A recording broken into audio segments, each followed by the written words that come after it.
Hello viewers, welcome back to Teju's feast. ఇవాళ topic ఏంటంటే, నా మ్యారేజ్ అయిన తర్వాత న్యూలీ మ్యారీడ్ కపుల్ అంటారు కదా, ఆ పీరియడ్లో నాకు జరిగిన ఎక్స్పీరియన్సెస్ని ఏదో కొద్దిగా నేను మీతో షేర్ చేసుకోవాలనుకుంటున్నాను. ఆఫ్టర్ మ్యారేజ్ వచ్చి కంప్లీట్గా ఫ్యామిలీ మనం వేరే ఫ్యామిలీలోకి ఎంటర్ అవుతున్నాము. కాకపోతే పెద్ద రెస్పాన్సిబిలిటీతో ఎంటర్ అవుతాము, వైఫ్గా, అలానే డాటర్ ఇన్ లాగా. ఇన్ని రెస్పాన్సిబిలిటీస్ మనకు ఉంటాయి కదా. అట్లా టైంలో అత్త వాళ్ళని, మామగారిని, తర్వాత మీ వారిని అర్థం చేసుకోవడానికి మనకి చాలా టైం పడుతుందండి. ఈ టైంలో ఎన్నో డిస్టర్బెన్సెస్ వస్తూ ఉంటాయి ప్రతి ఫ్యామిలీలో కూడా. అందరూ ముందుగానే ఇలాంటివి ఎక్స్పీరియన్స్ చేయరు కదా.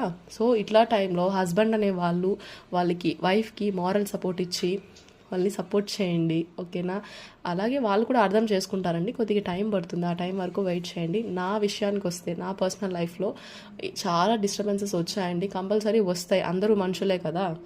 నాకైతే కంప్లీట్గా మా వారు ఫుల్ అండ్ ఫుల్ సపోర్ట్ ఇచ్చి నన్ను ఇంతవరకు